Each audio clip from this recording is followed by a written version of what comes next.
नमस्कार दोस्तों, good morning, आदाब। विष्णु नागर जी हमारे देश के एक बड़े कवि हैं, लब्ध प्रतिष्ठित कवि हैं। विष्णु नागर जी ने अपने करियर की शुरुआत पत्रकारिता से की। वे Navbharat Times, German radio, Deutsche Welle, Dainik Hindustan आदि से लंबे समय तक जुड़े रहे।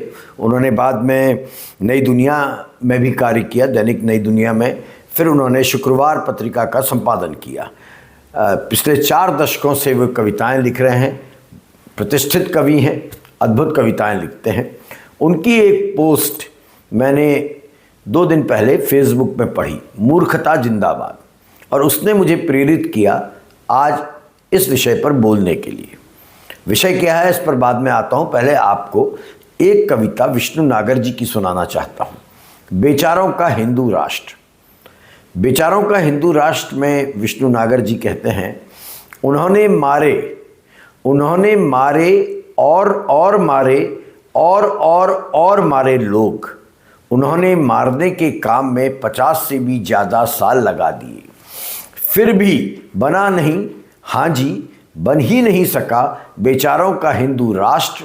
उन्होंने रथ चलाए और घर जलाए, उन्होंने मस्जिदें गिराई और मंदिर बनाए, उन्होंने त्रिशूल उठाए और सरकारें गिराईं, उन्होंने साधु का वेश धरा, उन्होंने राष्ट्रवाद के प्रदर्शन में बिना डोपिंग के रजत पदक और स्वर्ण पदक जीत लिए, उन्होंने नैतिकता के शंख फूंक कर लोगों के कान फोड़ डाले, उन्होंने मंदिरों में महाआरतियां की, उन्होंने हत्याकांडों को शौर्य दिवस के रूप में मनाया, उन्होंने झूठ के एक से एक शानदार महल खड़े किए, उन्होंने भावनाओं की गंगाएं, यमुनाएं, यहाँ तक कि सरस्वतियाँ तक बहाकर दिखा दी, उन्होंने धोखे की समस्त विश्व सौंदर्य प्रतियोगिताएं जीत लीं, मगर बना ही नहीं, हाँ जी, बन ही नहीं सका बेचारों का हिंदू राष्ट्र। उन्होंने भगत सिंह के बगल में हेगड़ेवार को बैठाया, उन्होंने महात्मा गांधी के पास गोलवरकर के लिए जगह बनाई, उन्होंने बाबा साहेब अम्बेडकर के पास गांव तकिया लगाकर श्यामा प्रसाद मुखर्जी के लिए स्थान बनाया, उन्होंने विवेकानंद को झपटा, सुभाष चंद्र बोस को लपटा, उन्होंने कबीर को पटका, नेहरू को दिया करारा झटका, मगर बना नहीं, हाँ हाँ, बिल्कुल भी नहीं, हाय हाय, बन ही नहीं सका। हो क्या करें, ये गरीब कोई तो मदद करो, हाँ हाँ, ये क्या हुआ रे इनके साथ, हो हाय हाय, हाय हाय, हो आह आह, अरे वाह, बन ही नहीं सका बेचारों का, गरीबों का, मुसीबत के मारों का, काली टोपी केसरिया पटके वालों का हिंदू राष्ट्र। बताते हैं कि अब वे ग्लोबल टेंडर निकालेंगे। अटल बिहारी उनसे सहमत हैं कि हाँ, यह हुई ना कोई बात, ठीक इसी तरह बनेगा हमारा हिंदू राष्ट्र। करो और करो, करते चले जाओ ध्वज प्रणाम, बनेगा हमारा हिंदू राष्ट्र। ये विष्णु नागर जी की एक अद्भुत कविता है और वर्तमान संदर्भ में बहुत सटीक बैठती है। इन्हीं विष्णु नागर जी की पोस्ट जब मैंने पढ़ी तो मुझे लगा इस मुद्दे पर आवश्यक है बोलना। और ये मुद्दा है केरल में चल रहे 30वें अंतर्राष्ट्रीय फिल्म महोत्सव का। आपको पता है इन दिनों केरल में 30वां अंतर्राष्ट्रीय इंटरनेशनल फिल्म फेस्टिवल चल रहा है, जो कल समाप्त होगा। इस फिल्म महोत्सव में 19 फिल्मों की प्रदर्शन पर केंद्र सरकार के सूचना एवं प्रसारण मंत्रालय ने रोक लगा दी है। और इस रोक के चलते देश भर में जो संगीत प्रेमी हैं, सिनेमा प्रेमी हैं, बुद्धिजीवी वर्ग है, वो तीखी प्रतिक्रिया दे रहा है। बहुत बड़ा वैचारिक मुद्दा बन चुका है, जो जुड़ता है बोलने की आज़ादी से, असहिष्णुता से और सत्ता के रवैये से। तो चलिए इस पर चर्चा करते हैं। देखिए, संसद हो या सड़क हो, संवाद हो या बहस हो, तर्क हो या सवाल हो, हर जगह प्रतिरोध के स्वरों को रोकना वर्तमान में एक स्थायी परंपरा, एक स्थायी आदत बन चुकी है सत्ता प्रतिष्ठान की। केरल में जो हुआ वो अचानक नहीं हुआ है और ना ही वो किसी आप कह सकते हैं कोई टेक्निकल भूल का नतीजा है। यह उस सोच का विस्तार है जो कला, साहित्य और विचारों को अब परमिशन के दायरे में, अनुमति के दायरे में कैद रखना चाहता है। केरल में इन दिनों चल रहे 30वें अंतर्राष्ट्रीय फिल्म महोत्सव को सूचना एवं प्रसारण मंत्रालय ने अंतिम समय पर 19 फिल्मों के प्रदर्शन पर रोकने के लिए कहा। याद रखिए, ये वही महोत्सव है जो दशकों से दुनिया भर के सिनेमा प्रेमियों, फिल्मकारों, स्टूडेंट्स और आलोचकों के लिए एक वैकल्पिक और साहसी मंच रहा है। यहाँ सिर्फ मनोरंजन नहीं बल्कि राजनीति, इतिहास, संघर्ष, स्मृति और प्रतिरोध हर एक के लिए जगह रही है। लेकिन इस बार हमारी पावर को, पॉलिटिकल पावर को, हमारे पॉलिटिकल एस्टेब्लिशमेंट को ये बात पसंद नहीं आई या अखर गई। थोड़ा शोर हुआ है, सवाल उठे हैं, आलोचनाएं बढ़ी हैं और इन सब के चलते सरकार ने जो 19 फिल्मों को रोक दिया था उनमें से 5 को सेंसरशिप के दायरे से बाहर रख दिया और परमिशन दे दी कि इनको दिखा दो। और इसको ऐसे पेश किया जा रहा है कि बहुत बड़ा काम सरकार बहादुर ने कर दिया है। लेकिन 14 फिल्मों पर रोक जस की तर्ज बनी हुई है। यहीं से साफ हो जाता है कि मामला किसी परमिशन का, किसी कागजी औपचारिकता का नहीं है, साफ साफ वैचारिक चयन का है। केरल सरकार ने लेकिन बड़ा स्पष्ट और दृढ़ मत अपनाया है। अगले वर्ष वहाँ चुनाव होने जा रहे हैं, इसलिए राजनीति भी जम के चल रही है। केरल के वामपंथी मुख्यमंत्री पिनाराई विजयन ने और राज्य के जो कल्चर मिनिस्टर हैं उन्होंने पब्लिकली अनाउंस कर दिया है कि वो इस फैसले को नहीं मानेंगे और सभी 19 के 19 फिल्मों को दिखाएंगे। यानी कि जो 14 फिल्में रोक दी गई हैं उनका भी हम प्रदर्शन करेंगे। अभी वो दिखा रहे हैं या नहीं दिखा रहे हैं मेरी जानकारी में नहीं है, लेकिन उन्होंने एक स्टैंड लिया है। बहरहाल, जिन फिल्मों को रोका गया है, जिन फिल्मों को के प्रदर्शन की अनुमति केंद्र सरकार ने नहीं दी है, उनमें सर्गेई आइंस्टीन की 100 बरस पुरानी मूक फिल्म भी शामिल है। इस मूक फिल्म का नाम है बैटलशिप पोटेमकिन। इस फिल्म को, जो 100 बरस पहले बनी फिल्म है और मूक फिल्म है, इसमें आवाज़ नहीं है, उसको भी रोका गया है। यह फिल्म विश्व सिनेमा के इतिहास की धरोहर मानी जाती है, आधारशिला मानी जाती है।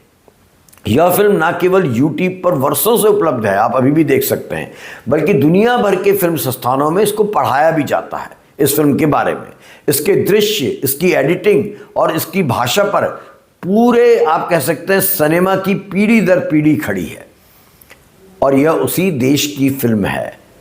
पैराडॉक्स देखिए, यह उसी देश की फिल्म है जिसके राष्ट्रपति व्लादिमीर पुतिन से भारत के प्रधानमंत्री ने अभी कुछ दिन हुए सार्वजनिक तौर पर गर्मजोशी दिखाई थी। प्रोटोकॉल तोड़ के नरेंद्र मोदी जी हवाई अड्डे गए थे और उन्होंने पुतिन का स्वागत किया था। गलबैयाँ हुई थी, दोस्ती के संदेश दिए गए। लेकिन उसी देश की 100 साल पुरानी फिल्म भारत में अचानक सेंसिटिव हो गई है, संवेदनशील हो गई है। ऐसे में निश्चित ही सवाल उठता है कि आखिर डर किस बात का।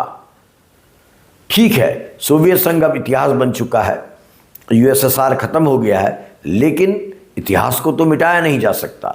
उस दौर की फिल्मों, साहित्य और कला को आज भी दुनिया की सांस्कृतिक धरोहर माना जाता है।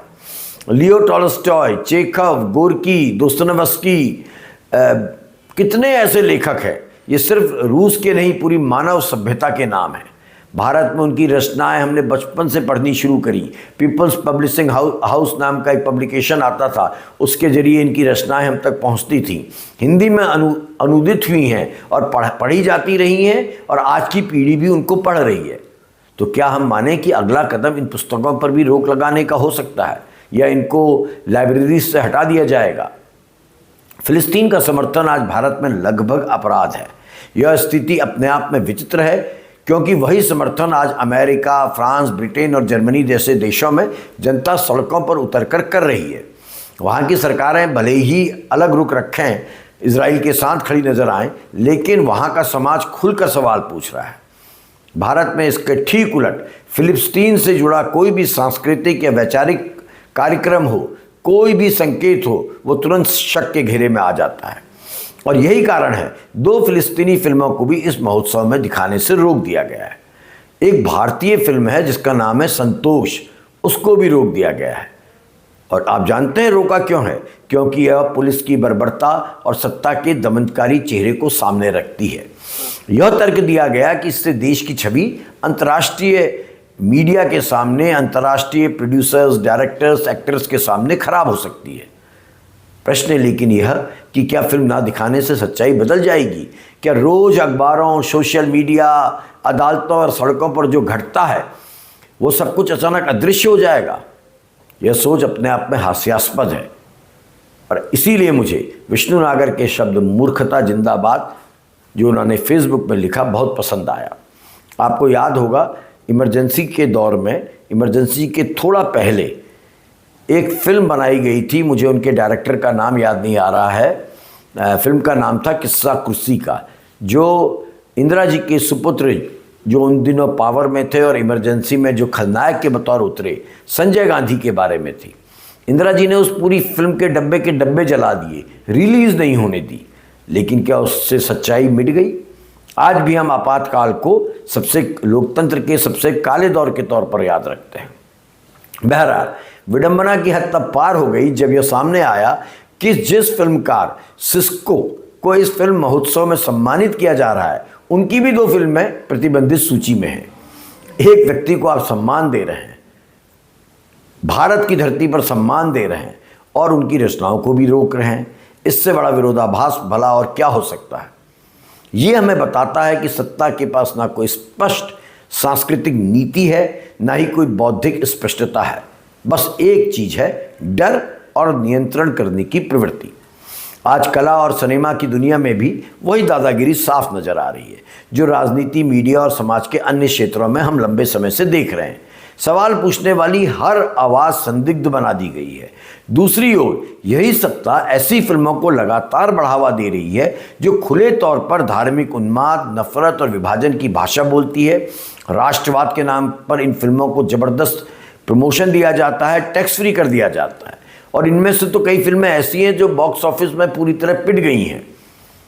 लेकिन इन फिल्मों का सत्ता पक्ष प्रचार तक करता है। मुझे नाम याद नहीं आ रहा, एक फिल्म का प्रचार तो स्वयं प्रधानमंत्री जी द्वारा किया गया था।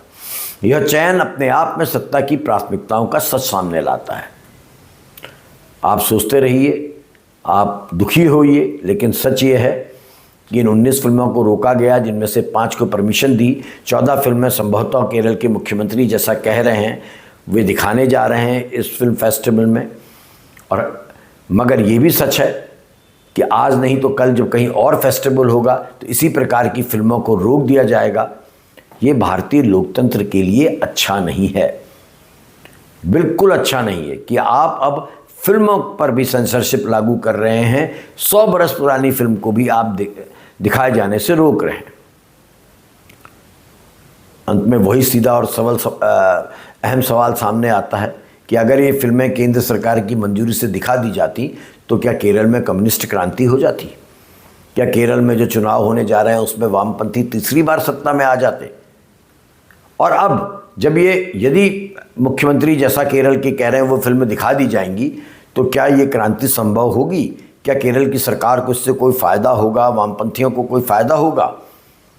यदि नहीं तो इन फिल्मों को रोकने का क्या औचित्य है? अगर 100 साल पुरानी फिल्मों, कुछ दस्तावेजी दृश्यों और वैकल्पिक कथाओं से सत्ता को क्रांति का डर लगने लगता है तो प्रॉब्लम फिल्मों में नहीं है बल्कि सत्ता की असुरक्षा में है। और ऐसे हर दृश्य पर, हर फैसले पर आप विष्णु नागर जी की पंक्ति दोहरा सकते हैं, मूर्खता जिंदाबाद।